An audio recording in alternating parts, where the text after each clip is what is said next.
이것은 더 이상 전설이 아닙니다. 미국도 유럽도 중국도 수십 년간 도전했지만 누구도 성공하지 못한 과학의 성배. 1억도 플라즈마, 30초 안정 유지.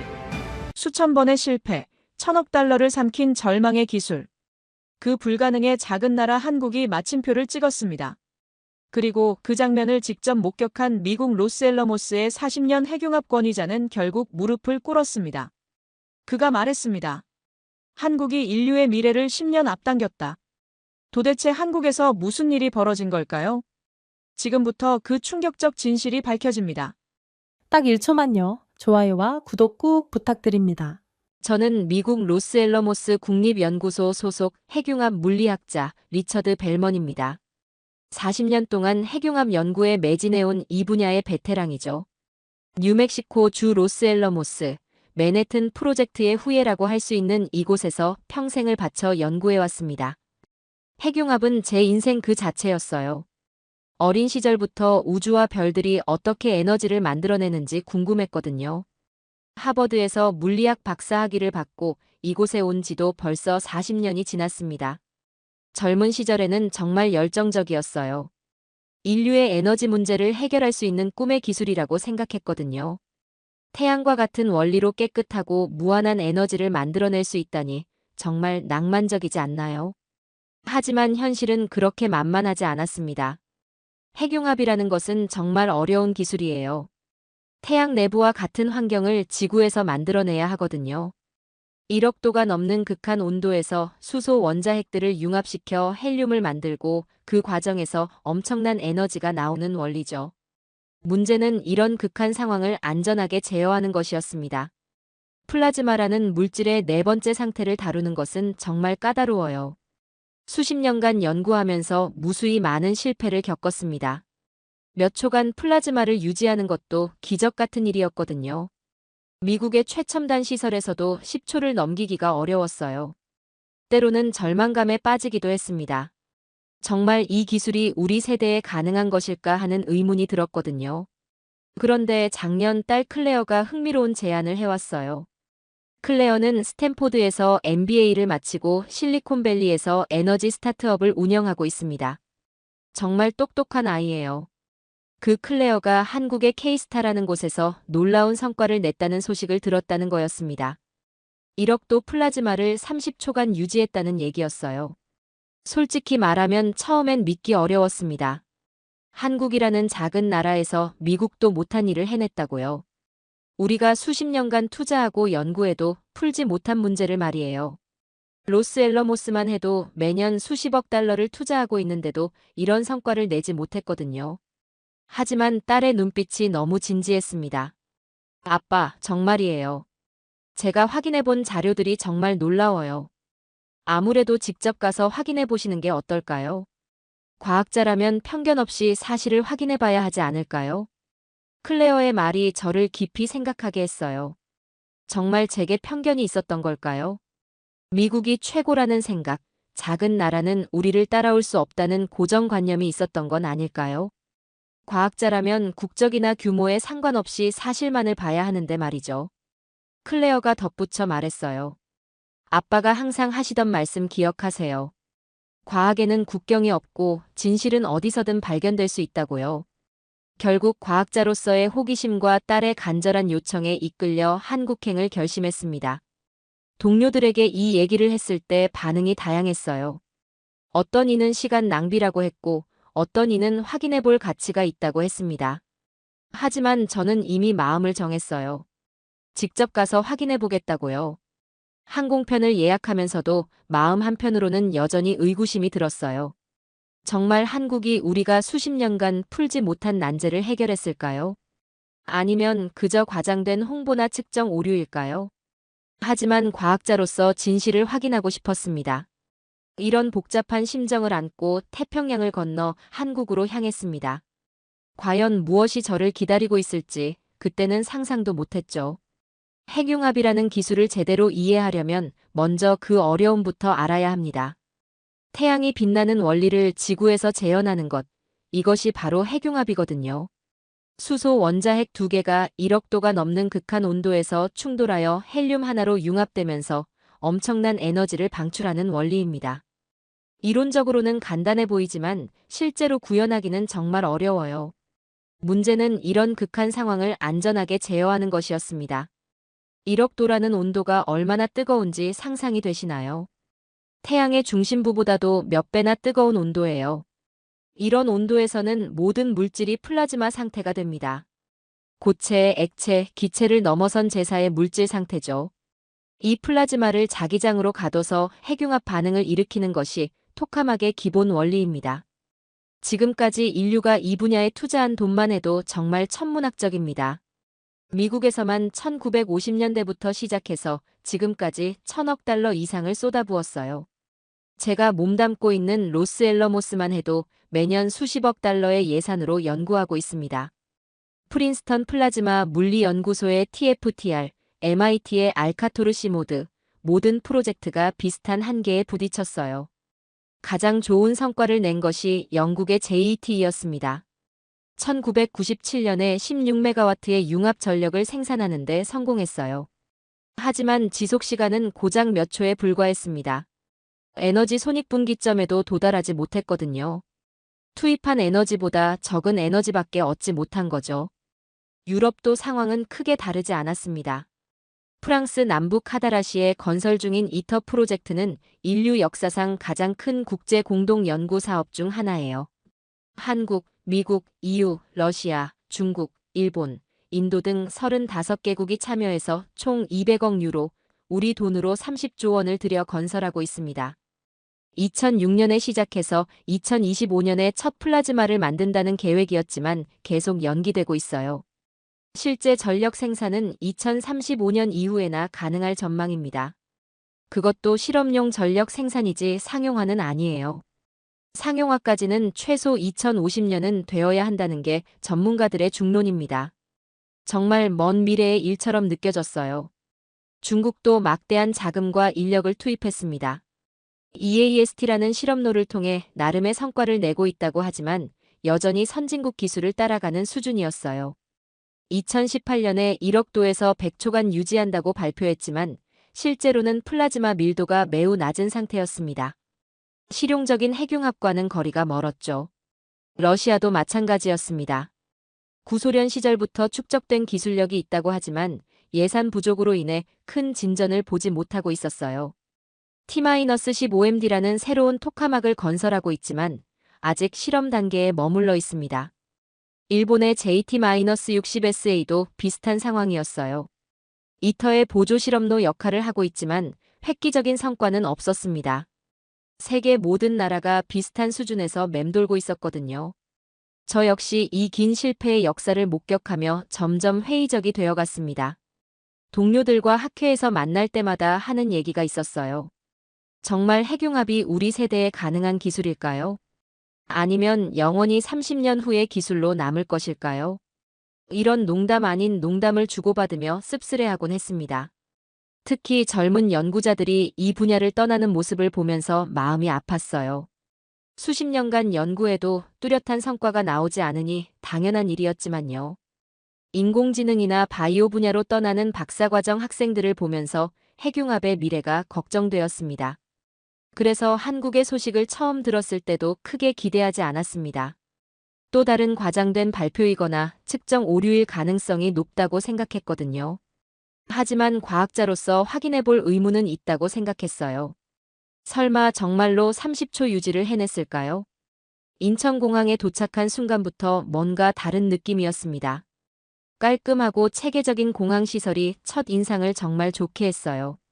미국의 공항들과 비교해봐도 전혀 뒤지지 않는 수준이었습니다. 무엇보다 모든 것이 효율적으로 돌아가고 있었어요. 입국 절차부터 교통편 연결까지 정말 잘 짜여진 시스템이라는 생각이 들었습니다. 공항에서 만난 안내원도 인상적이었어요. 한국핵융합에너지연구원에서 나온 젊은 연구원이었는데 유창한 영어로 저를 맞이해줬습니다. 벨먼 박사님, 먼 길 오시느라 고생하셨습니다. 저는 K스타 프로젝트 팀의 이민수입니다. 박사님이 오신다고 해서 연구원 전체가 정말 기대하고 있어요. 공항철도를 타고 서울역으로 이동하는 동안 창밖 풍경을 보며 감탄했습니다. 높은 건물들이 빼곡히 들어선 모습이 정말 인상적이었거든요. 이렇게 작은 땅에 5천만 명이 살면서도 이토록 질서정연하게 운영된다는 게 놀라웠어요. 미국의 대도시들과는 또 다른 매력이 있었습니다. 서울역에서 KTX로 갈아타는 것도 매끄럽게 진행됐습니다. 한국의 고속철도라니 정말 기대가 되었어요. 이민수 연구원이 자랑스럽게 설명해줬습니다. 박사님, 이 KTX는 시속 300km로 달립니다. 프랑스 TGV 기술을 도입해서 한국 실정에 맞게 개량한 거예요. 서울에서 대전까지 1시간도 안 걸려요. KTX를 타고 대전으로 향하는 동안 한국의 기술력을 실감할 수 있었어요.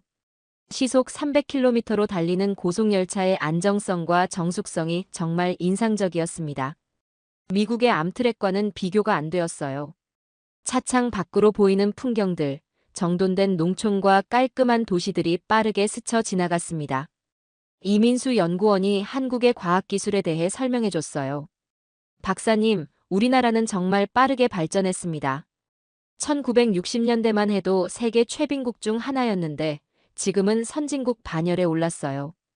특히 과학기술 분야의 발전은 정말 눈부셔요. 반도체, 조선, 자동차, 그리고 이제는 핵융합까지 말이죠. 이런 나라에서 어떤 과학기술이 발전하고 있을까 하는 궁금증이 커졌습니다. 정말 미국이 못한 일을 해낸 걸까요? 아니면 과장된 발표일까요? 마음 한편으로는 여전히 반신반의하고 있었어요. 대전역에 도착해서 택시를 타고 한국핵융합에너지연구원으로 향했습니다. 운전기사 아저씨가 영어로 간단한 대화를 시도해 주셔서 고마웠어요. K스타에 대해 물어보니 정말 자랑스럽게 얘기해 주시더군요. 우리나라 과학자들이 정말 대단한 일을 해냈다면서요. 외국에서 온 유명한 학자들이 구경하러 온다고 들었다고 하셨어요. 드디어 연구원에 도착했을 때 정말 놀랐습니다. 거대한 규모의 연구시설과 최첨단 장비들이 한눈에 들어왔거든요. 미국의 로스앨러모스나 프린스턴과 비교해도 전혀 뒤지지 않는 수준이었어요. 오히려 더 깔끔하고 체계적으로 정리되어 있다는 인상을 받았습니다. 건물 외관부터가 인상적이었어요. 현대적이면서도 웅장한 느낌의 건축물이었습니다. 연구원 안내판에는 여러 언어로 설명이 되어 있었는데 영어 설명도 정말 완벽했어요. 이곳이 정말 세계적 수준의 연구기관이구나 하는 생각이 들었습니다. 무엇보다 연구원들의 모습이 인상적이었어요. 젊은 과학자들이 정말 활기차게 연구에 몰두하고 있었습니다. 눈빛이 정말 살아있었어요. 미국의 연구소에서 보던 지친 표정과는 완전히 달랐습니다. 이들에게는 정말 뭔가 특별한 것이 있다는 느낌이 들었어요. 로비에서 만난 원장님의 인사말도 인상적이었습니다. 벨먼 박사님, 정말 영광입니다. 40년간 핵융합 연구를 이끌어오신 세계적 권위자를 모시게 되어 기쁩니다. 저희가 이룬 성과를 객관적으로 평가해 주시면 감사하겠습니다. 정말 겸손하면서도 자신감 있는 태도였어요. 그리고 드디어 K스타 제어실에서 그 유명한 데이터를 직접 확인할 수 있었어요. 거대한 모니터에 떠오른 숫자들을 보는 순간 숨이 멎을 것 같았습니다. 1억 800만 도 30초간 안정 유지라는 기록이 선명하게 표시되어 있었거든요. 이게 정말 실화인가 싶어 몇 번이고 다시 확인했어요. 믿을 수 없는 장면 앞에서 저는 완전히 당황할 수밖에 없었습니다. 과연 이것이 진실일까요? 하지만 40년간 연구해온 베테랑 과학자로서 쉽게 믿을 수는 없었습니다. 미국도 못한 일을 한국이 해냈다는 게 선뜻 받아들여지지 않았거든요. 혹시 데이터가 조작된 건 아닐까요? 아니면 측정 방식에 문제가 있거나 특별한 조건 하에서만 가능한 일은 아닐까요? 이런 의구심이 계속 머릿속을 맴돌았습니다. 연구진들이 초전도 자석 기술과 인공지능 제어 시스템에 대해 자세히 설명해줬어요. 니오뷴- 주석 합금을 이용한 고온 초전도 자석이라든지 머신러닝을 활용한 실시간 플라즈마 제어 알고리즘이라든지 분명 그럴듯해 보이긴 했습니다. 하지만 정말 이것만으로 불가능을 가능하게 만들 수 있을까요? 토카막의 기본 원리는 전 세계가 다 아는 것이거든요. 문제는 세부적인 제어 기술과 안정성 확보 방법이었는데 과연 한국이 이 부분에서 독특한 해법을 찾았을까요? 플라즈마 불안정성을 억제하는 방법, 자기장 구속의 최적화 기법, 이런 것들은 정말 어려운 문제들이거든요. 미국에서 수십 년간 연구해도 완전히 해결하지 못한 문제들이에요. 더 구체적인 데이터와 증거를 요청했습니다. 논문과 실험 데이터, 측정 장비의 검증 결과부터 시작해서 플라즈마 진단 시스템의 정확도까지 모든 것을 보고 싶었어요. 과학자로서 당연한 회의적 태도였죠. 그런데 연구진들이 오히려 반가워하더군요. 철저한 검증을 원한다면서 모든 자료를 공개하겠다고 했어요. 솔직히 이런 태도가 의외였습니다. 보통 이런 경우 핵심 기술은 숨기려고 하거든요. 특히 외국 연구자에게는 더욱 그렇고요. 하지만 이들은 정말 자신만만해 보였어요. 진짜 대단한 성과를 낸 사람들만이 가질 수 있는 여유랄까요? 프로젝트 총괄 담당자가 이렇게 말했어요. 벨먼 박사님, 저희는 숨길 것이 없습니다. 모든 데이터와 기술을 공개하고 검증받고 싶어요. 과학은 투명해야 하고 진실은 검증을 통해 더욱 빛나는 법이니까요. 이런 말을 들으니 오히려 더 의심스러워졌어요. 그래도 여전히 의심스러운 마음을 떨칠 수 없었습니다. 정말 30초 동안 1억 도 이상의 온도를 유지했다는 게 믿어지지 않았거든요. 미국의 최고 시설에서도 10초를 넘기기 어려웠는데 말이에요. 게다가 플라즈마 밀도나 구속 성능도 실용 수준에 근접했다고 하니 더욱 의문스러웠습니다. 기술적 세부 사항들을 하나하나 따져가며 질문했어요. 플라즈마 베타 값은 얼마나 되는지, H모드 전환은 어떻게 달성했는지, ELM 제어는 어떤 방식으로 했는지 정말 까다로운 질문들을 쏟아냈습니다. 연구진들이 하나하나 상세히 답변해줬지만 여전히 100% 믿기는 어려웠어요. 그날 밤 호텔에서 혼자 고민에 잠겼습니다. 정말 한국이 이런 성과를 낸 걸까요? 아니면 제가 뭔가 놓치고 있는 걸까요? 과학자로서의 객관성을 유지하려고 노력했지만 쉽지 않았어요. 딸 클레어와 화상통화를 했어요. 제가 여전히 의구심을 표현하자 클레어가 이렇게 말했습니다. 아빠, 혹시 한국을 우습게 본 거 아니에요? 작은 나라라고 해서 큰 성과를 낼 수 없다고 생각하시는 건 아닌가요? 선입견 때문에 사실을 제대로 보지 못하는 건 아닐까요? 딸의 이 말이 저를 깊이 찔렀습니다. 정말 저에게 편견이 있었던 걸까요? 미국이 최고라는 생각, 작은 나라는 우리를 따라올 수 없다는 고정관념이 있었던 건 아닐까요? 과학자라면 국적이나 규모에 상관없이 사실만을 봐야 하는데 말이죠. 클레어가 덧붙여 말했어요. 아빠가 항상 하시던 말씀 기억하세요. 과학에는 국경이 없고 진실은 어디서든 발견될 수 있다고요. 이제 그 말을 실천할 때가 온 거 아닐까요? 한국이 정말 대단한 일을 해냈을 수도 있잖아요. 사실 저도 내심으로는 인정하고 싶지 않은 마음이 있었던 것 같아요. 40년간 연구해온 분야에서 후발주자인 한국이 저희를 앞섰다는 것을 받아들이기가 쉽지 않았거든요. 하지만 과학자라면 진실 앞에서는 겸손해야 한다는 것을 알고 있었어요. 딸의 말을 들으면서 제 마음이 조금씩 열리기 시작했습니다. 편견을 버리고 진실을 받아들일 준비를 해야겠다고 생각했어요. 내일부터는 정말 객관적인 시각으로 모든 것을 다시 살펴보겠다고 다짐했습니다. 과연 한국이 정말로 기적을 일으킨 걸까요? 다음 날부터 본격적으로 모든 자료를 철저히 검토하기 시작했습니다. 연구진들이 제공한 방대한 양의 이메일 자료와 실험 영상들을 하나하나 꼼꼼히 살펴봤어요. 수십 차례의 실험 데이터, 온도 측정 결과, 플라즈마 안정성 분석 자료, 자기장 측정값까지 정말 방대한 양이었습니다. 확인할수록 놀라운 사실들이 드러나기 시작했거든요. 데이터의 일관성과 정확성이 정말 인상적이었어요. 측정 장비의 캘리브레이션 기록부터 시작해서 오차 범위 분석, 재현성 검증까지 모든 것이 체계적으로 관리되고 있었습니다. 이런 수준의 데이터 관리는 미국의 최고 연구소에서도 쉽게 볼 수 없는 것이었어요. 정말 과학적이고 엄밀한 접근 방식이었습니다. 특히 플라즈마 진단 시스템의 정밀도에 감탄했어요. 톰슨 산란 진단, ECE 온도 측정, 자기 프로브 어레이 등 모든 진단 장비가 최신형이었습니다. 측정 불확도 분석도 정말 철저하게 되어 있었어요. 이 정도 수준이라면 데이터의 신뢰성에 대해서는 의심의 여지가 없었습니다. 인터뷰도 여러 차례 진행했습니다. 프로젝트에 참여한 연구원들과 기술진들을 만나 직접 얘기를 들어봤어요. 모두들 자신들의 연구에 대해 정말 자세히 설명해 줬습니다. 특히 인공지능을 활용한 플라즈마 제어 기술에 대한 설명이 인상적이었어요. 젊은 박사 연구원 한 명이 이렇게 설명해 줬습니다. 저희는 딥러닝 알고리즘을 이용해서 플라즈마 불안정성을 예측하고 실시간으로 제어합니다.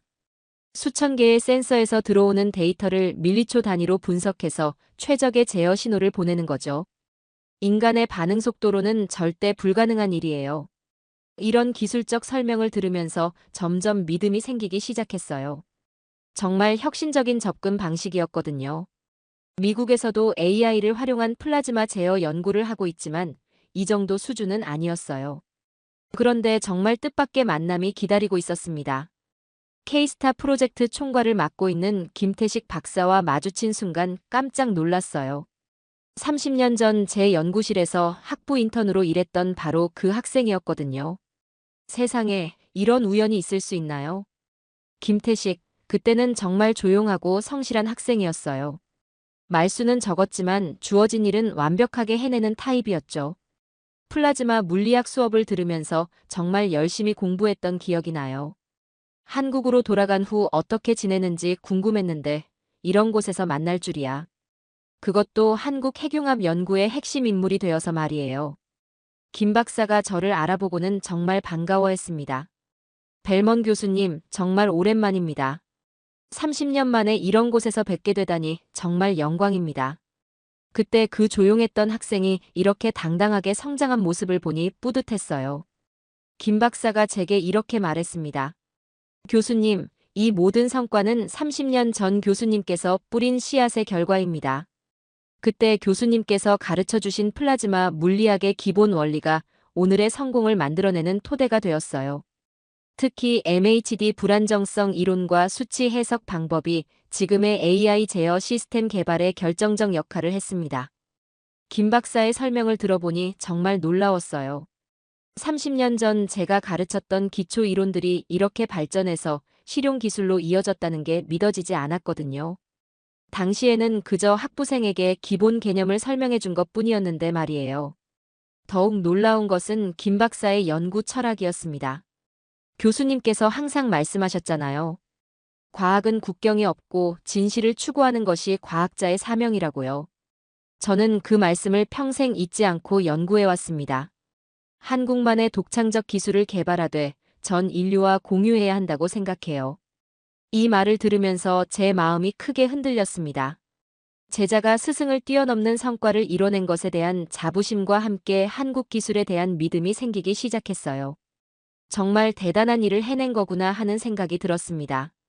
편견을 가지고 있던 제 자신이 부끄러웠어요. 과학자라면 국적이나 기관의 크기에 상관없이 순수하게 연구 성과만을 봐야 하는데 말이죠. 김 박사와의 재회를 통해 한국의 기술력에 대한 인식이 완전히 바뀌기 시작했습니다. 이제 정말 믿을 수 있을 것 같았어요. 드디어 실제 K스타 실험을 직접 참관할 수 있는 기회가 왔습니다. 김태식 박사가 직접 안내해 주기로 했어요. 교수님께 저희의 자랑스러운 K스타를 보여드리고 싶습니다. 30년 전 교수님께서 뿌린 씨앗이 어떻게 자랐는지 직접 확인해 보세요. 정말 기대가 되었습니다. 실험동에 들어서는 순간부터 압도적인 분위기였어요. 10m가 넘는 거대한 토카막 장치가 웅장하게 서 있었거든요. 이것이 바로 불가능을 가능하게 만든 그 기계였습니다. 미국의 DIII-D나 C- 모드와 비교해도 전혀 뒤지지 않는 규모였어요. K스타의 세부 구조를 살펴보니 정말 감탄스러웠습니다. 초전도 자석의 배치, 플라즈마 가열 시스템, 진공 용기의 설계까지 모든 것이 최신 기술로 만들어져 있었어요. 특히 니오뷴 마이너스 주석 합금으로 만든 초전도 자석의 성능이 인상적이었습니다. 13테슬라라는 강력한 자기장을 안정적으로 생성할 수 있다고 하더군요. 실험 준비 과정을 지켜보는 것만으로도 흥미로웠어요. 수십 명의 연구원들이 각자의 위치에서 점검 작업을 진행했습니다. 모든 과정이 체계적이고 효율적으로 진행되었어요. 안전 점검부터 장비 캘리브레이션까지 정말 꼼꼼했습니다. 한 연구원이 설명해줬어요. 저희는 매 실험마다 500개 이상의 체크포인트를 확인합니다. 플라즈마는 정말 예민해서 작은 변수 하나만 달라져도 완전히 다른 결과가 나올 수 있거든요. 그래서 모든 준비 과정을 표준화하고 철저히 관리하고 있어요. 제어실에 들어가자 더욱 긴장감이 감돌았어요. 거대한 모니터들이 벽면을 가득 채우고 있었습니다. 수십 개의 화면에 각종 데이터와 그래프들이 실시간으로 표시되고 있었어요. 마치 우주선 관제센터나 영화 속 첨단 연구소 같은 느낌이었습니다. 연구원들의 표정도 진지했어요. 이제 곧 역사적인 순간을 목격하게 될 것이라는 기대감과 긴장감이 가득했습니다. 저 역시 가슴이 두근거리기 시작했어요. 정말 30초 유지가 가능할까요? 아니면 제가 속은 걸까요? 김태식 박사가 실험 과정을 설명해 줬습니다. 교수님, 먼저 진공을 형성하고 초전도 자석을 가동합니다. 그 다음 중성 입자빔과 전자 사이클로트론 가열로 플라즈마 온도를 올려가죠. AI 제어 시스템이 실시간으로 플라즈마 상태를 모니터링하면서 최적의 제어를 합니다. 드디어 실험이 시작되었습니다. 총 실험 책임자가 카운트다운을 시작했어요. 실험 시작 10초 전입니다. 5, 4, 3, 2, 1 시작. 각종 시스템이 일제히 가동되기 시작했습니다. 초전도 자석이 작동하면서 강력한 자기장이 형성되었어요. 플라즈마가 생성되는 과정이 모니터에 생생하게 표시되었습니다. 온도가 서서히 올라가기 시작했어요. 1천만 도, 2천만 도, 5천만 도. 숫자가 계속 올라갔습니다. 7천만 도, 9천만 도를 넘어서더니 드디어 1억 도를 돌파하는 순간이 왔어요. 모든 사람들이 숨을 죽이고 화면을 응시했습니다. 정말 숨막히는 순간이었어요. 놀랍게도 온도가 계속 안정적으로 유지되었어요. 1억 800만 도까지 올라가면서도 흔들림이 거의 없었습니다. AI 제어 시스템이 실시간으로 플라즈마를 조절하고 있었거든요. 10초, 20초, 시간이 느리게 흘러갔어요. 25초가 지나자 긴장감이 최고조에 달했습니다. 과연 30초를 넘길 수 있을까요? 27초, 28초, 29초. 그리고 마침내 30초를 넘어섰습니다. 실험 책임자가 큰 소리로 외쳤어요. 성공입니다. 30초 달성했습니다. 1억 800만 도에서 30초간 안정 유지 성공. 그 순간 저는 제 눈을 믿을 수 없었습니다. 정말로 해낸 거였어요. 정말 믿기 어려운 일이 제 눈앞에서 벌어졌습니다. 40년간 불가능하다고 여겨왔던 일이 현실이 된 거예요. 1억 도가 넘는 온도에서 30초간 안정적으로 플라즈마를 유지한 것. 이것은 인류 과학사의 길이 남을 위대한 성과였습니다. 미국의 최고 권위자인 제가 무릎을 꿇을 수밖에 없는 순간이었어요. 제어실의 분위기가 완전히 바뀌었습니다. 모든 사람들이 환호하고 박수를 쳤어요. 수년간의 노력이 결실을 맺는 순간이었거든요. 젊은 연구원들의 얼굴에 기쁨과 감동이 가득했습니다. 저 역시 모르게 일어서서 박수를 치고 있었어요. 김태식 박사의 눈에서 감격의 눈물이 흘러내렸어요. 30년 전 제 연구실에서 만났던 그 조용한 학생이 이제는 세계 핵융합 기술의 최전선에 서 있었습니다. 교수님, 드디어 해냈습니다. 30년 전 교수님께서 심어주신 꿈이 현실이 되었어요. 정말 자랑스러웠어요. 저 역시 눈물이 핑 돌았습니다. 과학자로서 이보다 더 감동적인 순간이 있을까요? 40년간 추구해온 꿈이 제 눈앞에서 실현되는 것을 보는 기분이었어요. 비록 제가 직접 이뤄낸 성과는 아니지만 같은 분야의 연구자로서 정말 벅찼습니다. 주변 연구원들이 저에게 다가와서 인사를 했어요. 벨먼 박사님, 어떠세요? 저희가 정말 해낸 거 맞죠? 세계적 권위자이신 박사님께서 직접 확인해 주셔서 정말 영광입니다. 이들의 순수한 기쁨을 보니 더욱 감동스러웠어요. 즉시 딸 클레어에게 영상통화를 걸었어요. 클레어야, 아빠가 완전히 틀렸어. 한국이 정말 해냈다. 방금 전에 직접 봤는데 정말 대단해. 1억 800만 도에서 30초간 안정 유지를 해낸 거야. 이건 정말 기적이야. 클레어도 화면 너머로 기뻐하면서 이렇게 말했어요. 그럼요, 아빠. 이제 아빠도 한국의 진짜 실력을 알게 되셨네요. 작은 나라라고 무시하면 안 되는 거였어요. 진정한 실력은 나라 크기와 상관없다는 걸 보여준 거죠. 아빠가 한국을 인정하는 모습을 보니 정말 뿌듯해요. 그때서야 제 마음속 깊은 곳에서 뜨거운 감동이 올라왔습니다. 한국이 해냈다는 이 놀라운 사실 앞에서 저는 완전히 압도되었어요. 지금까지 가지고 있던 모든 편견과 선입견이 한순간에 무너졌습니다.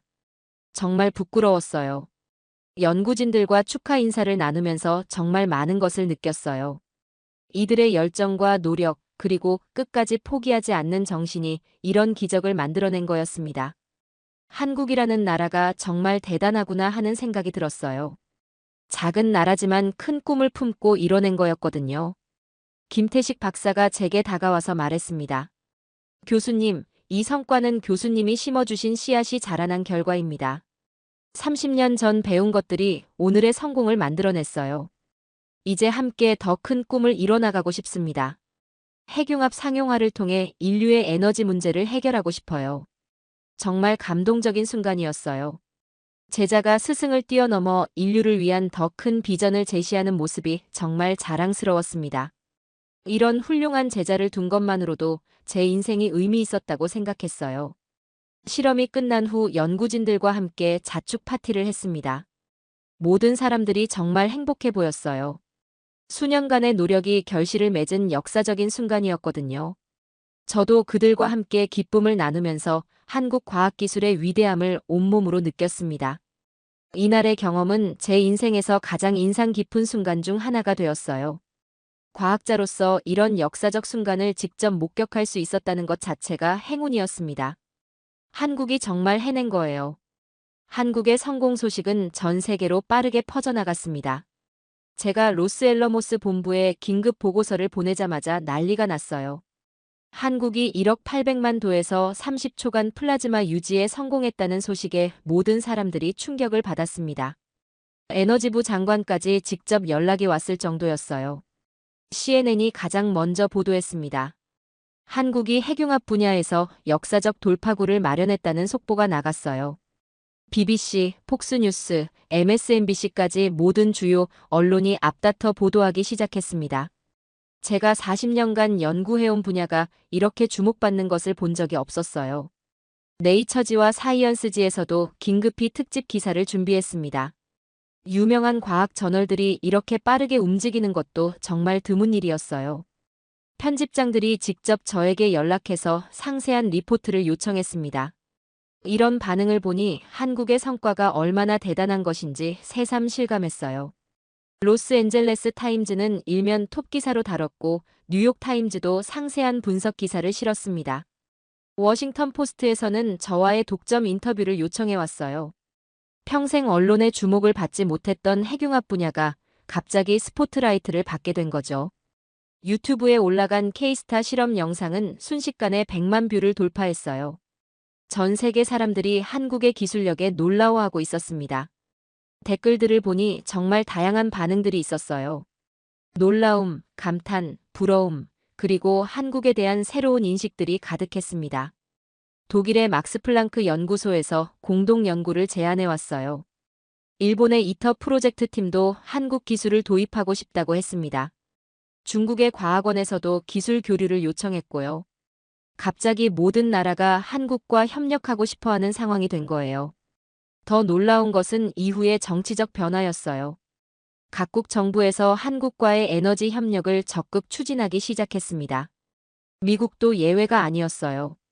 바이든 대통령이 직접 한국 대통령과 통화해서 핵융합 분야 협력을 논의했다고 하더군요. 제가 소속된 로스앨러모스에서도 긴급히 한국과의 공동 연구를 제안했습니다. 연구소장이 직접 저를 불러서 한국과의 협력 방안을 논의하자고 했어요.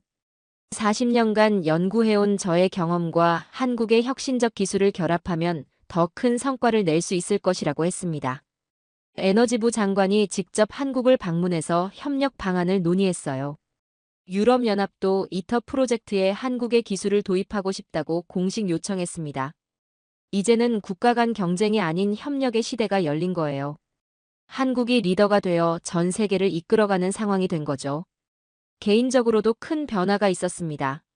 제가 한국의 성과를 인정하고 칭찬하는 인터뷰를 하자 동료들이 정말 놀라워했어요. 평소 보수적이고 신중했던 제가 이렇게 적극적으로 다른 나라 기술을 인정하는 것을 본 적이 없었거든요. 하지만 진실은 진실이니까요. 하버드와 MIT에서 특별 강연을 요청해 왔어요. 한국의 핵융합 기술에 대해 소개해달라는 거였습니다. 제가 직접 목격한 생생한 경험담을 들려달라고 하더군요. 정말 자랑스러웠어요. 하지만 저는 이 경험을 통해 가장 중요한 깨달음을 얻었습니다. 과학에는 정말 국경이 없고 진정한 혁신은 어디서든 일어날 수 있다는 것이죠. 나라 크기나 과거 성과와 상관없이 진실은 진실인 거예요. 작은 나라라는 편견을 버리고 겸손하게 배우는 자세가 정말 중요하다는 것을 깨달았어요. 김태식 박사와도 정기적으로 소통하기 시작했어요. 한국의 기술을 미국에 소개하고 공동 연구 방안을 모색하고 있습니다. 양국의 장점을 결합하면 핵융합 상용화를 훨씬 빠르게 달성할 수 있을 것 같아요. 한국이 인류의 에너지 미래를 10년 이상 앞당겼다는 이 사실만으로도 정말 의미 있는 일입니다. 이제 저는 확신합니다. 한국은 더 이상 작은 나라가 아니에요. 세계 최고 수준의 기술력을 보유한 과학 강국입니다. 앞으로 한국과 함께 만들어갈 핵융합의 미래가 정말 기대됩니다. 인류의 에너지 문제 해결에 한국이 중심 역할을 할 것이라고 확신해요. 오늘 우리는 한국이 불가능을 가능하게 만든 핵융합 기술의 놀라운 성공을 살펴봤습니다. 작은 나라라는 편견을 깨뜨리고 세계 최고 수준의 기술력을 입증한 한국의 저력을 확인할 수 있었죠. 미국의 베테랑 과학자조차 무릎을 꿇게 만든 이 경이로운 성과는 인류 에너지 역사의 새로운 전환점이 되었습니다. 진정한 혁신은 규모가 아닌 창의와 열정에서 나온다는 것을 다시금 깨닫게 됩니다. 한국의 하늘은 유난히 청명했습니다. 인천공항에 도착한 순간부터 몸에 전해지는 이 활기찬 에너지는 무엇일까 생각했죠. 저는 에드워드 로웰입니다. BBC 다큐멘터리 PD로 20년 넘게 일하며 전 세계 수십 개국을 다녀봤지만 한국은 처음 방문했습니다. 아시아의 교통 시스템을 다룬 특집 다큐멘터리를 촬영하기 위해 이곳에 왔죠.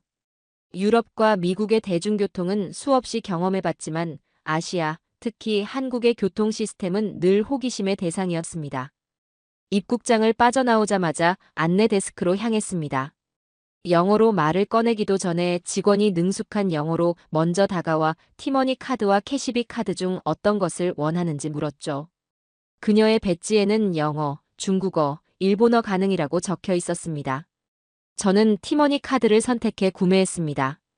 단 3분 만에 교통카드 구매와 충전까지 모든 과정이 완료되었습니다. 런던에서라면 관광객용 교통카드를 사기 위해 최소 15분은 줄을 서야 했을 텐데 말이죠. 게다가 그 과정에서 적어도 3명의 직원에게 같은 질문을 반복해야 했을 겁니다. 공항철도 플랫폼으로 내려가는 길, 전광판이 시선을 사로잡았습니다. 서울역행 열차 도착까지 2분이라는 문구가 깜빡이고 있었죠. 처음에는 실수로 잘못 본 줄 알았습니다. 하지만 정확히 2분 후 예고된 그 순간에 열차가 플랫폼에 진입했죠. 와, 이건 거의 항공 관제 시스템 수준의 정확도군요. 제 감탄에 함께 동행한 최명수 역장의 대답은 의외로 담담했습니다. 그는 30년 넘게 한국 철도에서 근무해온 베테랑이었죠. 정시율 99%는 기본입니다. 1%도 대부분 30초 이내 오차죠. 우리는 1초의 지연도 심각하게 받아들입니다. 그의 표정에서는 이것이 특별한 일이 아니라는 듯한 평온함이 느껴졌습니다. 열차에 오르자 디지털 패널이 서울역까지 42분이 소요된다고 알려주었죠. 런던 히스로 공항에서 시내까지는 최소 1시간 이상 걸리는 것과 비교하면 믿기지 않는 속도였습니다.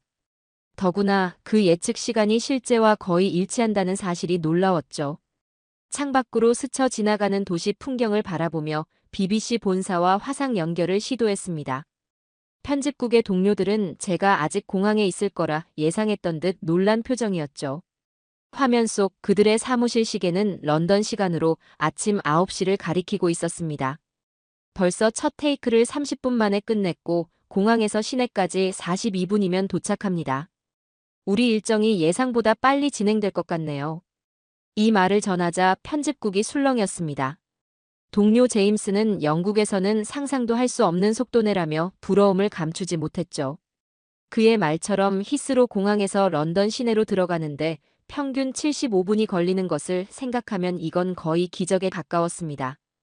열차는 마치 시계 바늘처럼 정확히 예고된 시간에 서울역에 도착했습니다. 창문을 통해 플랫폼을 살펴보니 사람들이 일정한 간격으로 줄지어 서 있었죠. 바닥에 그려진 삼각형 표시를 따라 질서정연하게 대기 중이었습니다. 런던 튜브에서 흔히 볼 수 있는 혼잡함과 무질서는 찾아볼 수 없었죠. 한국의 첫인상은 효율이었습니다. 그것도 어떤 노력이나 긴장감 없이 자연스럽게 흘러가는 효율성이었죠. 인천공항에서 서울 시내까지 42분. 이 여정은 제가 앞으로 경험하게 될 한국인들의 무서운 실행력에 대한 예고편에 불과했습니다. BBC 방송 장비를 챙겨들고 서울역을 나서는 순간 이번 다큐멘터리가 예상보다 훨씬 흥미로운 내용으로 채워질 것이라 확신했죠. 서울역에 도착하자마자 화장실부터 찾았습니다. 장시간 비행과 이동으로 피로가 쌓였기 때문이죠. 영국에서라면 역 화장실 이용을 위해 동전을 준비해야 했을 텐데 여기선 무료로 개방되어 있었습니다. 화장실 입구에는 하루 6회 정기 청소라는 안내문과 함께 시간별 담당자 서명이 적힌 관리 일지가 걸려 있었죠. 내부로 들어서자 놀라움은 더 커졌습니다. 공항 라운지급 화장실이라 해도 과언이 아닐 정도로 청결했죠. 세면대 옆에는 여행자를 위한 화장대가 마련되어 있었고 변기 좌석에는 항균 코팅 처리가 되어 있다는 안내문까지 부착되어 있었습니다. 영국 역 화장실은 유료인데 이런 수준의 화장실이 무료라니 믿기지 않네요. 최 역장은 제 감탄에 의외의 대답을 내놓았습니다. 90년대만 해도 우리나라 공중화장실에는 화장지조차 없었습니다. 비위생적이고 악취가 나는 공간이었죠. 국민들이 변화를 요구했고 정부와 기업이 함께 개선해 나갔습니다. 역장의 말을 들으며 화장실을 나와 역내 안내판으로 향했습니다. 한쪽 벽면 전체를 차지하는 거대한 디지털 안내판이 눈에 들어왔죠. 터치스크린으로 되어 있어 원하는 정보를 쉽게 찾을 수 있었습니다. 놀라운 점은 3가지 지도가 모두 갖춰져 있다는 것이었죠. 전체 지하철 노선도, 역사 내부 안내도, 그리고 주변 상권 및 관광지 지도까지 한눈에 확인할 수 있었습니다. 이 시스템은 언제부터 도입되었나요? 2010년부터 점진적으로 시작해서 2015년에 전국 주요 역사에 완비되었고 외국인 관광객 증가에 맞춰 8개 언어를 지원하도록 개발했죠. 최 역장의 설명을 들으며 플랫폼으로 향했습니다. 바닥에 그려진 삼각형 모양의 줄서기 표시가 눈에 띄었죠. 사람들이 완벽한 간격으로 줄을 서 있는 모습이 마치 살아있는 예술 작품 같았습니다. 촬영 모니터를 확인하며 내레이션을 즉석에서 녹음했습니다. 사람들이 예술 작품처럼 줄을 서고 있습니다. 이것은 단순한 표시가 아닌 인간의 행동을 디자인한 공공예술입니다. 다시 역내를 둘러보니 벽면 곳곳에 미술 작품들이 전시되어 있었습니다. 단순한 이동 공간이 아닌 문화 공간으로서의 역할도 하고 있었죠. 역사 자체가 하나의 갤러리였습니다. 천장에는 자연광을 끌어들이는 채광창이 있어 실내가 밝고 활기찼고 이런 디테일이 승객들의 이동 경험을 완전히 다르게 만들고 있었습니다. 매일 수백만 명이 이용하는 공간인데 단순히 지나가는 곳이 아니라 머무는 공간으로 설계했습니다. 사람들의 일상이 더 나아지도록 고민했죠. 최 역장의 말에 고개를 끄덕였습니다. 영국의 킹스크로스역이나 파리의 샤를드골 공항역도 웅장하고 아름답지만 그것은 역사적 건축물로서의 가치였죠. 서울역은 달랐습니다. 실용성과 미학, 그리고 인간 중심 설계가 완벽하게 조화를 이루고 있었습니다. 서울역에서 2호선으로 갈아타기 위해 환승통로로 향했습니다. 통로 바닥과 벽면에는 다양한 방향 안내가 촘촘히 설치되어 있었죠. 영어, 중국어, 일본어는 물론 아랍어와 러시아어까지 지원되고 있었습니다. 최소한의 정보로 최대한의 안내 효과를 내는 4인 디자인이 인상적이었죠. 카메라를 들고 환승 과정을 모두 담았습니다. 런던의 지하철 환승이 평균 8-10분 걸리는 것에 비해 여기서는 5분 만에 모든 과정이 완료되었습니다. 이 영상을 본 BBC 시청자들이 어떤 반응을 보일지 기대가 되었죠. 아마도 대부분은 영국의 교통 시스템에 대해 다시 한번 생각해보게 될 것입니다. 2호선 플랫폼에 들어서자 가장 먼저 눈에 들어온 것은 전 구간에 설치된 스크린도어였습니다. 선로와 승강장을 완벽하게 분리하는 투명한 벽이 끝없이 이어져 있었죠. 카메라를 들어 플랫폼 전체를 파노라마로 촬영했습니다. 런던이나 파리, 뉴욕의 지하철역에서는 볼 수 없었던 광경이었습니다. 유럽은 아직 스크린도어 시범 설치 단계인데 서울은 모든 역에 설치가 완료되었다니 놀랍습니다. 최명수 역장은 내 말에 고개를 끄덕이며 자료를 보여주었습니다. 서울 지하철 스크린도어 설치율은 2022년 기준 100%를 달성했다는 내용이었죠. 2000년대 초반까지 선로 추락 사고가 빈번했습니다. 연간 수십 명이 사망하는 비극이 반복되었죠. 2006년부터 본격적인 설치가 시작되어 7년 만에 거의 모든 역에 완비했습니다. 최 역장의 설명을 들으며 2000년대 추락 사고 영상을 떠올렸습니다. BBC 아카이브에서 찾아본 자료 화면에는 선로에 떨어진 승객을 구하기 위해 뛰어드는 시민들의 모습이 담겨 있었죠. 그 위험천만한 장면들이 이제는 역사 속으로 사라졌다는 생각에 안도감이 들었습니다. 플랫폼에서 기차를 기다리는 사람들을 관찰했습니다. 대부분 스마트폰에 시선을 고정한 채 무심히 서 있었죠. 스크린도어가 없다면 얼마나 위험한 상황이 될지 상상해 보았습니다. 한 젊은 여성은 게임에 몰두한 나머지 발끝이 플랫폼 끝에 걸쳐 있을 정도였으니까요. 그럼에도 스크린도어가 보이지 않는 보호막처럼 그녀를 지키고 있었기에 안전했죠. 여기 승객들은 안전에 대해 전혀 신경 쓰지 않는 것 같습니다. 그렇습니다. 이제 안전은 당연한 것이 되었죠. 누구도 의식하지 않죠. 마치 공기처럼 말입니다. 그때 어떤 외국인 관광객이 역무원에게 다급히 다가가는 모습이 보였습니다. 가까이 다가가 상황을 살펴보니 그는 잘못된 방향으로 탑승했다가 내린 경우였죠. 역무원은 미소를 지으며 특별한 카드를 꺼내 게이트에 태그했습니다. 무료 환승 버튼을 누르는 순간 게이트가 열렸고 관광객은 안도의 표정으로 고개를 숙여 감사 인사를 했습니다. 실수로 잘못 탑승한 관광객을 위한 특별 시스템이 있군요. 네, 실수 환승 제도라고 합니다. 외국인뿐만 아니라 노약자나 어린이가 길을 잃었을 때도 활용됩니다. 작은 실수로 추가 요금이 발생하는 것은 서비스 정신에 맞지 않다고 판단했죠. 이러한 세심한 배려가 모여 전체 시스템의 신뢰도를 높인다는 생각이 들었습니다.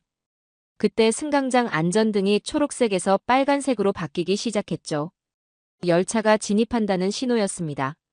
카메라를 들어 승객들의 표정을 담았는데 특히 한 어린아이의 표정이 인상적이었죠. 그 아이는 스크린도어 앞에 서서 곧 도착할 열차를 기다리며 흥분된 표정을 짓고 있었습니다. 두려움이나 불안감 없이 오직 설렘만 가득한 표정이었죠. 열차가 정확히 스크린도어 위치에 맞춰 정차했고 문이 열리자 승하차 인원이 질서정연하게 이동했죠. 혼잡한 런던 지하철에서 흔히 볼 수 있는 밀치기나 억지로 타려는 모습은 찾아볼 수 없었습니다. 이런 질서는 스크린도어가 만들어낸 또 하나의 효과라는 생각이 들었습니다. 열차에 탑승하면서 내레이션을 속으로 구상했습니다. 안전이 당연한 나라, 한국. 이곳에서 안전은 선택이 아닌 필수입니다. 7년 만에 모든 역사에 스크린도어를 설치한 실행력, 그리고 그 실행력이 만들어낸 안심사회. 이것이 바로 한국인들의 무서운 추진력이 가져온 변화입니다. 열차가 다음 역으로 향하는 동안 사람들은 각자의 일상을 평온하게 이어가고 있었습니다.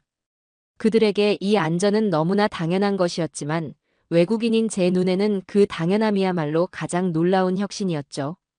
2호선 타고 구로역에 도착해 밖으로 나오자 버스 정류장을 향해 걸었습니다.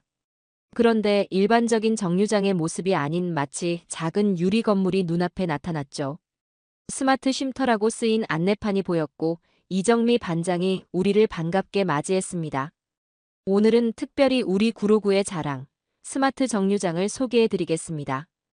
이정미 반장은 40대 중반의 활기찬 여성으로 10년 넘게 서울시 교통 시스템 개선 업무를 담당해왔다고 합니다. 그녀의 안내로 스마트 정류장 내부로 들어서자마자 시원한 바람이 느껴졌죠.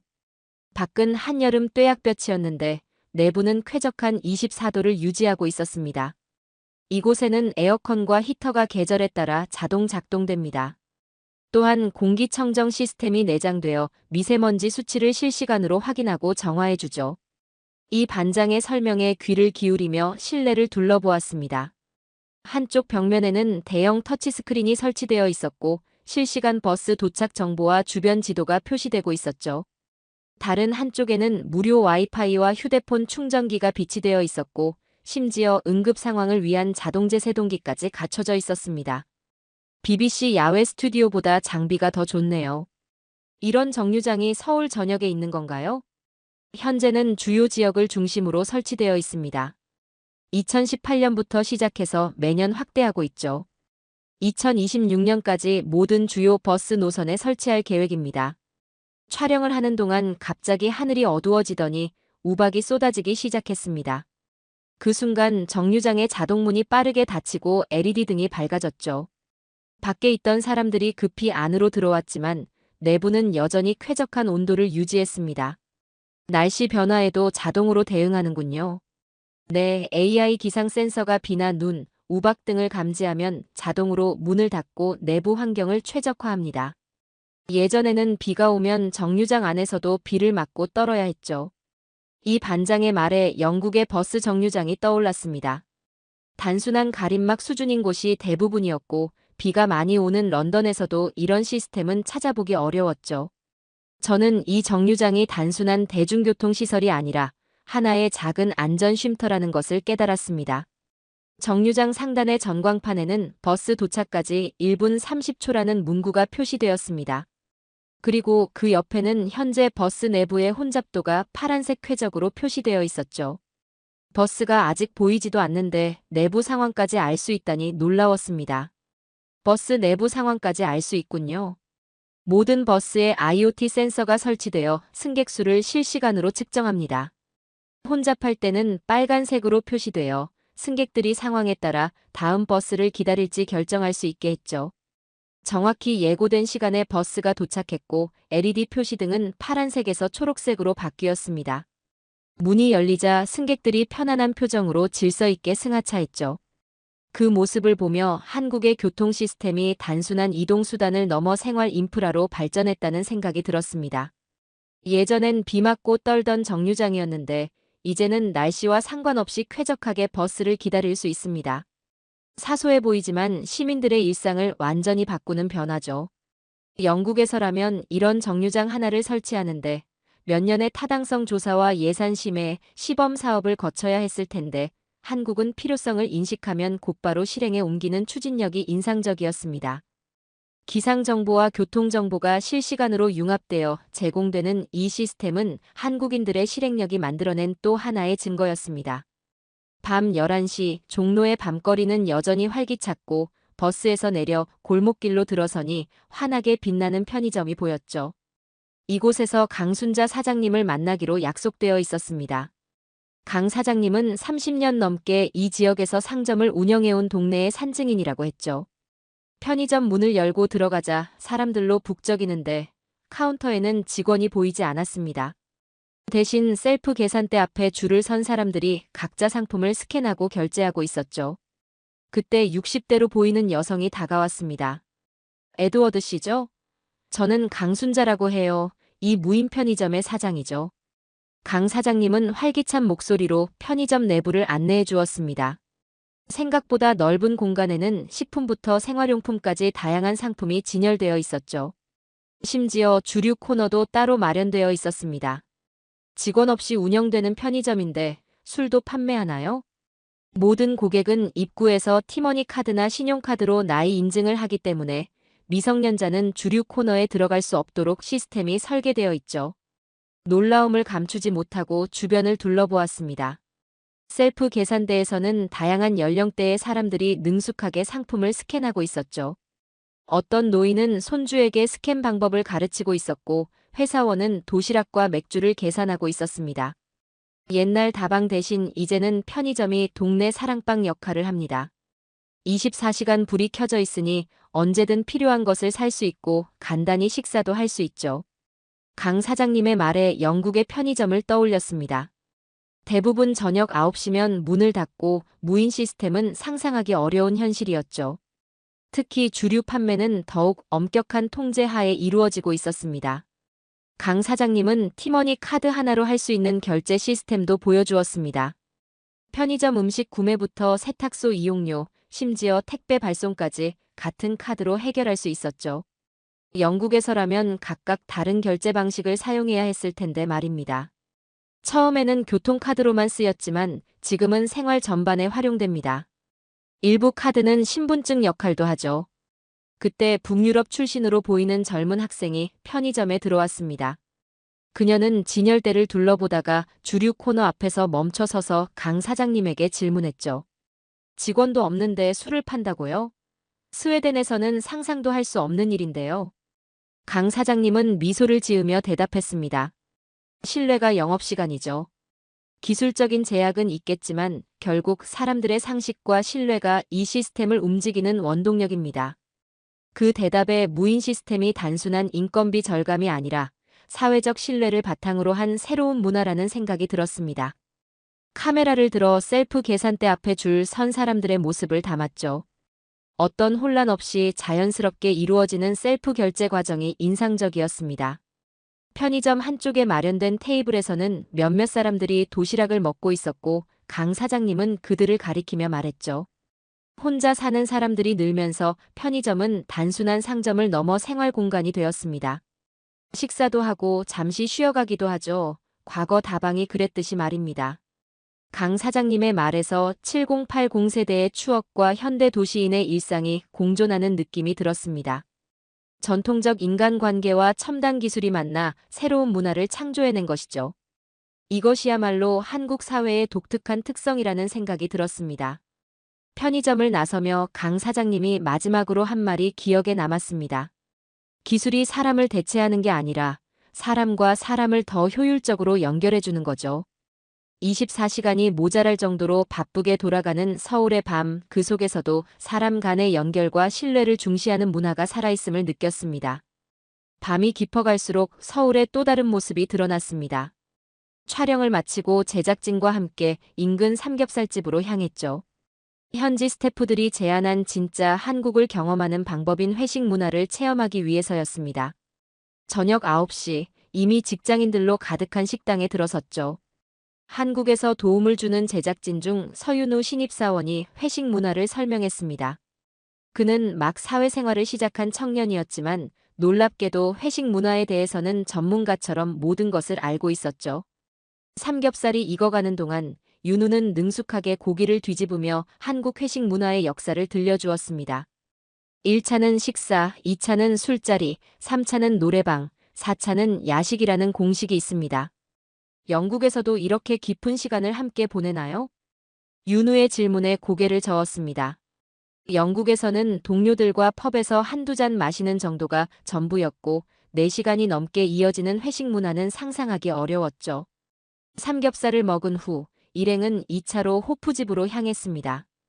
테이블에 앉자마자 생맥주와 안주가 나왔고 윤우는 즉석에서 소맥이라는 맥주와 소주의 조합을 선보였죠. 유리잔에 소주를 따르고 맥주를 섞은 뒤 젓가락으로 빠르게 휘저었습니다. 그 모습은 마치 과학 실험 같았죠. 소맥은 섞는 비율과 속도가 중요합니다. 7대 3이 정석이지만 선배마다 비법이 다르죠. 윤우의 설명을 들으며 소맥 한 잔을 조심스레 마셨습니다. 알코올에 약한 저로서는 큰 도전이었지만 현지 문화 경험을 위해 감수했습니다. 2시간 후 3차로 노래방을 향했고 작은 방에 모인 일행은 완전히 다른 사람들로 변했죠. 노래방을 나온 시간은 자정을 넘어 있었습니다. 놀랍게도 윤우는 4차를 제안했고 일행은 포장마차로 향했죠. 좁은 천막 아래 모여 앉아 어묵탕과 떡볶이를 나눠 먹는 모습이 인상적이었습니다. 이게 진짜 팀워크군요. 가족보다 더 많은 것을 공유하는 것 같습니다. 제 말에 일행이 웃으며 동의했고 특히 윤우의 세심함이 눈에 띄었죠. 그는 메뉴 선택부터 자리 배치, 결제까지 완벽하게 관리했습니다. 신입임에도 눈치와 배려심이 남달랐죠. 한국에서는 이런 것을 눈치라고 합니다. 명시적으로 가르쳐주지 않아도 상황을 읽는 능력이죠. 밤 2시가 넘었지만 저는 끝까지 자리를 지켰습니다. 영국에서라면 이런 긴 회식은 상상도 할 수 없을 텐데 이게 진짜 팀워크군요. 제 말에 윤우는 미소를 지으며 대답했습니다. 팀워크는 회의실이 아니라 이렇게 함께 시간을 보내며 만들어지는 것입니다. 업무보다 더 많은 것을 공유하니까요. 그 말이 한국의 빠른 실행력과 팀워크의 비밀을 설명해 주는 것 같았습니다. 형식적인 회의보다 진솔한 소통, 그리고 업무 시간을 넘어선 유대감이 한국인들의 무서운 실행력의 또 다른 원동력이었죠. 아침 일찍 호텔 로비에서 인터뷰 시간을 확인했습니다. 오늘은 기업 CEO를 만나 한국의 스마트 기술에 관한 이야기를 들을 계획이었죠. 지난주 통화에서 그는 검토해 보겠습니다라며 오늘 9시를 제안했습니다.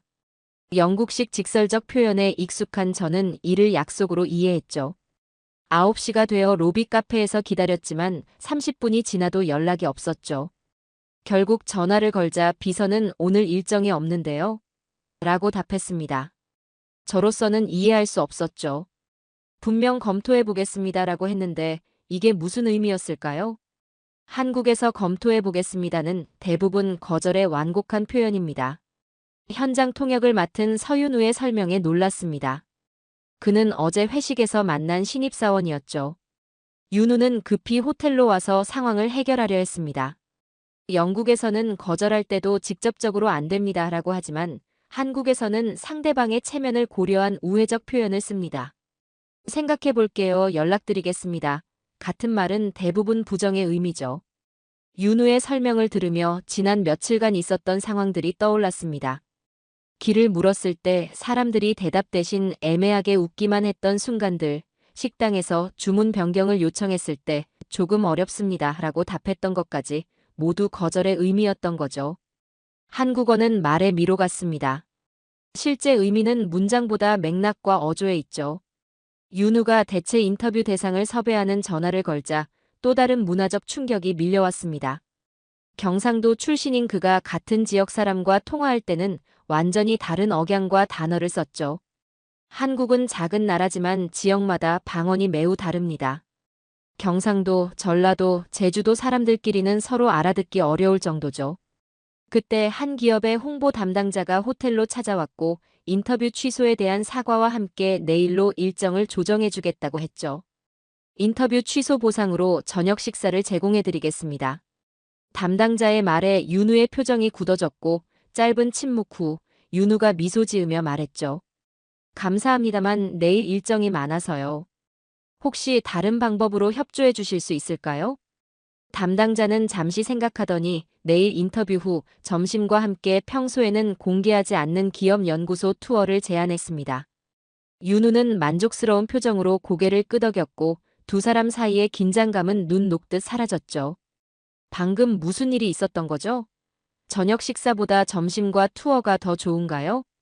인터뷰 담당자가 떠나자마자 물었고 윤우는 웃으며 설명해 주었죠. 저녁 식사는 단순한 보상이지만 연구소 투어는 다큐멘터리에 실질적인 도움이 됩니다. 직접적으로 거절하지 않고 상대방이 더 가치 있는 제안을 할 수 있게 유도한 거죠. 상대방의 체면을 지키면서 상황을 개선한 거죠. 이제야 한국어의 복잡한 레이어를 조금 이해했습니다. 직설적 표현으로는 풀 수 없는 사회적 퍼즐이 있었고 관계와 조화를 중시하는 문화적 코드였습니다. 한국인들의 무서운 실행력의 비밀 중 하나는 이런 복잡한 소통 방식을 통한 갈등 최소화와 조화로운 협업이라는 생각이 들었죠. 새벽 5시 서울 지하철 첫 차를 기다리며 카메라 장비를 점검했습니다. 오늘은 다큐멘터리의 마지막 촬영이자 BBC 본사와의 생중계 날이었죠. 플랫폼은 이미 출근길 직장인들로 채워지고 있었습니다. 그들의 발걸음은 피곤해 보였지만 눈빛만은 생기가 넘쳤죠. 새벽 첫 차부터 붐비는 지하철은 한국의 바쁜 일상을 단적으로 보여주는 모습이었죠. 정확히 5시 30분 열차가 도착했고 촬영팀과 함께 탑승한 후 생중계 준비를 시작했습니다. 런던 스튜디오와 연결됐습니다. 30초 후 라이브입니다. 기술 담당자의 신호와 함께 마음을 가다듬었습니다. 지난 일주일간 경험한 한국의 모습들이 주마등처럼 스쳐 지나갔죠. 이제 이 모든 것을 시청자들에게 전달할 시간이었습니다. 안녕하세요. 에드워드 로웰입니다. 지금 저는 서울 새벽 첫 차 지하철 안에 있습니다. 한 주 동안 한국의 무서운 실행력을 취재했는데요. 그 비결을 3가지로 요약해 보겠습니다. 카메라를 향해 말하는 동안 준비해온 그래픽 자료들이 런던 스튜디오에서 송출되었습니다. 첫 번째는 오지 상용화 속도에 관한 그래프였죠. 첫째, 한국은 빠른 구현의 나라입니다. 오지 기술의 경우 개념 연구에서 전국 상용화까지 불과 3년이 걸렸습니다. 유럽의 경우 평균 7년이 소요되는 과정이죠. 두 번째 그래픽은 코로나 대응 타임라인이었습니다. 한국의 신속한 진단키트 개발과 검사 시스템 구축 과정을 보여주는 내용이었죠. 둘째, 한국은 위기 상황에서 실시간 대응이 가능한 나라입니다. 문제가 발생하면 즉각 해결책을 모색하고 실행에 옮깁니다. 코로나 상황에서 드라이브스루 검사소를 도입한 것이 좋은 예시죠. 마지막 그래픽은 한국의 로켓 배송과 실시간 결제 시스템에 관한 내용이었고 24시간 움직이는 나라의 모습을 보여주는 자료였죠. 셋째, 한국은 생활 속 효율성을 추구합니다. 단순히 빠른 것이 아니라 더 나은 방향으로 끊임없이 개선해 나갑니다. 계획보다 실행이 앞서는 나라. 이것이 한국의 무서운 실행력의 비밀입니다. 라이브 중계를 마무리하며 열차의 창밖으로 시선을 돌렸습니다. 새벽 햇살에 반짝이는 도시의 모습이 눈에 들어왔죠. 한 주 동안 노련한 PD로서의 눈빛에 어린아이 같은 호기심이 깃들었다는 것을 느꼈습니다. 취재를 시작할 때 가졌던 많은 편견이 무너졌습니다. 한국은 단순히 빠른 나라가 아니라 효율과 배려가 공존하는 나라였습니다. 생중계가 끝나고 KTX로 이동하는 길, 창밖으로 아침 안개에 쌓인 논길이 스쳐 지나갔습니다. 현대적인 고속철도 안에서 바라보는 전통적인 농촌 풍경이 묘한 대비를 이루었죠. 빠르게 변화하면서도 전통을 지키고 효율을 추구하면서도 인간미를 잃지 않는 나라가 바로 한국이었습니다. 속도 속에 담긴 따뜻한 마음, 이것이 한국의 진짜 모습이 아닐까요? 인천공항에서 서울역까지 42분 컷, 스크린도어 전면 설치 7년, AI 정류장 실시간 대응, 이 모든 것의 중심에는 사람이 있었죠. 기술을 위한 기술이 아니라 사람을 위한 기술이었습니다. KTX가 질주하는 동안 제 마음속에는 잔잔한 여운이 남았습니다. 한국의 무서운 실행력, 그 속에 담긴 따뜻함을 영국의 시청자들에게도 전할 수 있기를 바랐죠. 저는 창밖으로 스쳐 지나가는 한국의 마지막 풍경을 카메라에 담았습니다. 속도와 따뜻함이 공존하는 나라, 한국. 그 특별한 이야기는 이제 막을 내리지만 저의 여정은 계속될 것입니다. 자, 오늘의 이야기는 여기까지입니다. 오늘 우리는 BBC 다큐멘터리 PD가 직접 체험한 한국인들의 무서운 실행력과 그 이면에 담긴 따뜻한 마음에 대해 살펴보았습니다. 42분 컷의 공항철도부터 100% 설치된 스크린도어, AI 스마트 정류장, 무인 편의점까지 계획보다 실행이 앞서는 한국의 속도감은 세계 어디에서도 찾아볼 수 없는 특별한 경쟁력으로 자리 잡았습니다. 그러나 진정한 한국의 힘은 단순히 빠름을 추구하는 것이 아니라 사람 중심의 효율성과 따뜻한 배려를 함께 담아내는 균형감에 있다는 점을 다시금 확인할 수 있었습니다. 앞으로도 세계를 놀라게 할 한국인들의 놀라운 실행력, 그리고 그 안에 담긴 따뜻한 인간미에 계속 주목해주세요. 지금까지 우인스의 수진이었습니다. 오늘도 끝까지 함께 해주셔서 정말 감사합니다. 당신만의 해외 감동 이야기가 늘 당신 곁에서 따뜻한 순간으로 남길 바랍니다. 다음에도 따뜻한 이야기로 다시 찾아올게요. 수진이랑 우인스 다음에도 함께해요.